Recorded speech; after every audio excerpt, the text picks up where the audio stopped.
மக நட்சத்திரத்தில் பிறந்தவங்க நீங்கள் ஸ்ரீவில்லிபுத்தூர் கோயிலுக்கு போயிட்டு வாங்க, திருவலாங்காடு கோயிலுக்கு போயிட்டு வாங்க. வாழ்க்கையில் எண்ணற்ற மாற்றங்கள்லாம் பார்ப்பீங்க. அதாவது நீங்கள் ஒரு சேஞ்சஸ் நடக்கணும்னு நினச்சிருப்பீங்க, கட்டாயம் இந்த கோயிலுக்கு போயிட்டு வாங்க, கட்டாயம் நடக்கும். வீடு வாங்காமல் ரொம்ப நாள் ட்ரை பண்ணிக்கிட்டே இருந்திருப்பீங்க.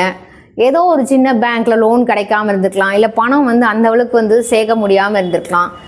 இந்த கோவிலில் போயிட்டு பிரார்த்தனை பண்ணிட்டு வாங்க, பூஜை பண்ணிட்டு வாங்க. கண்டிப்பாக உங்களுக்கு நீங்கள் நினச்சது கண்டிப்பாக நிறைவேறும். ஏன்னா இது மக நட்சத்திரத்துக்கான சிறந்த கோவில் திருவலாங்காடு கோவிலும் ஸ்ரீவில்லிபுத்தூர் கோவிலும். போயிட்டு உங்கள் குலதெய்வத்தையும் நீங்கள் பிரார்த்தனை பண்ணுங்கள். எந்த ஒரு கோவிலுக்கு போனாலும் நம்ம குலதெய்வத்தை ஃபஸ்ட்டு ப்ரே பண்ணிவிட்டு வீட்டில் கும்பிட்டுட்டு அப்புறம் தான் நம்ம எந்த கோயிலுக்கும் நம்ம போகணும். ஸோ வீட்டில் டெய்லியும் அந்த விளக்கேற்றி வழிபாடு பண்ணுங்கள். அது இங்கே கொஞ்சம் கொஞ்சமாக பண்ண உங்கள் லைஃப்பில் நிறைய சேஞ்சஸ் கிடைக்கும். நீங்கள் ஒரு வேலையை அப்ளை பண்ணியிருப்பீங்க, கட்டாயம் கிடச்சிருங்க உங்களுக்கு. நீங்கள் கட்டாயம் ட்ரை பண்ணுங்கள், கண்டிப்பாக கிடைக்கும்.